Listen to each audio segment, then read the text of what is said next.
అసలు వినాయకుడిని వినాయక చవితి రోజు ఏ సమయానికి ఇంట్లో పెట్టుకోవాలి అంటే ఏం సమాధానం చెప్తారండి? ఒకటి ఏంటంటే వినాయక చవితి పండుగ శశాస్త్రీయమైనది, ఒకటే రోజు పండుగ, నవరాత్రులు కాదు. ఎప్పుడు చాలామంది తెలియని విషయం ఏంటంటే నవరాత్రి ఉత్సవాలు అనుకుంటారు. నవరాత్రి ఉత్సవాలు కాదు, కేవలం ఏకరాత్రి ఉత్సవం అది. సో ఏ సమయంలో చేసుకోవాలంటే సూర్యోదయానికి ముందే. పూజలు అనేవి ఎప్పుడైనా సరే సూర్యుని మనం మేల్కోలు తప్ప సూర్యుడు మనల్ని మేల్కోలు అంటే మనల్ని మేల్కోలు పాడొద్దు ఆయన, మనం ఆయనకి మేల్కొల్పు చేయాలి.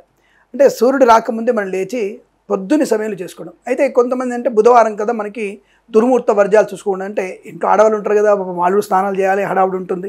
సో ఇవన్నిటిని మనం చేసుకోవాలంటే 8 నుంచి 10 మధ్యలో కనీసం ఆ సమయంలో మనం వినాయకుడి ఇంట్లో పూజ చేసుకుంటే 8 to 10 వరకు మనం పూజ చేసుకోగలిగితే చాలా అద్భుతమైనటువంటి ప్రయోజనం ఉంటుంది అన్న విషయాన్ని గుర్తుపెట్టుకోండి. అంటే సో ఉదయం సమయంలో 8 to 10 మీకు చాలా మంచిది. ఇక మండపాలలో వచ్చేటువంటి పూజ అనేది చాలామంది సూర్యాస్తమయం తర్వాత మొదలు పెడతారు. 5ంటికి ప్రారంభం చేసుకుంటే చాలా మంచిది. అది ప్రదోషకాలం అంటారు దాన్ని. 5, 5:30కి స్టార్ట్ చేసుకోవచ్చు.